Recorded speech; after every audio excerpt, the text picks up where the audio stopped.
Apple customers can download the company's latest operating system from today, and it's being hailed as a new beginning for the technology giant.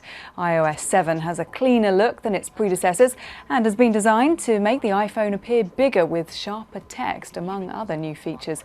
Well, earlier I caught up with Pocket Lint's Stuart Miles about what we can expect.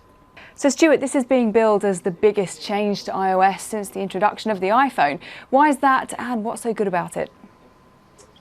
It's being billed as that because it's completely different, certainly from a design perspective, an aesthetics point of view.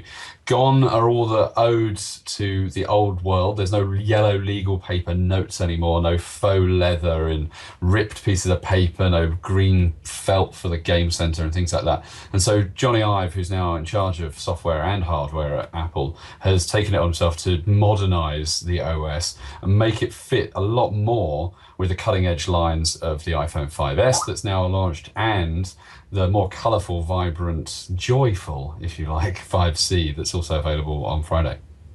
We've learned from system updates in the past, haven't we, that they don't always run smoothly. The introduction of Apple Maps in iOS 6 didn't go as well as planned, did it? Is there anything we should be wary of this time around? I think whenever you're upgrading your operating system on your phone, the choice words would always be back up. Make sure that you've plugged it into iTunes first, backed everything up so you've got a local copy if it all goes wrong, and then wait for the download to come. The initial release, when it pops out later today at some point, it's a magical moment when it does, will probably be overloaded. Lots of people will take time to get there. If you're quick, you'll get in and you'll be done very quickly, but if you're not, it's probably best just to come back tomorrow or leave it running overnight. And are all apps expected to run smoothly and normally? No, all your apps will work. I've been using the beta for about 6 weeks now and been lucky enough to be testing the 5S and the 5C for the last week. There's been no major problems. All my apps have worked. In fact, quite a few of them have updated whilst I've been testing it to either enhance the look and feel of it to match the OS or to just make sure there's bug fixes and stuff. So everything should work. The new iOS7 supports 64-bit architecture, which only the 5S will benefit from, but all those apps, there shouldn't be any problem at all.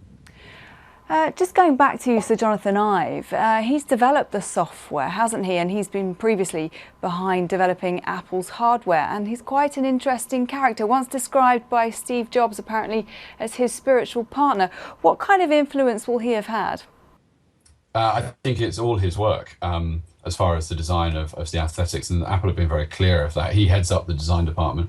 He obviously works with other people within the team, etc., etc. But it's very much his belief and his ambition to create this, and I think ultimately he's done a very good job. There is some niggle still, not as far as things don't work, but just if there were problems that you didn't like before, they'll still be there.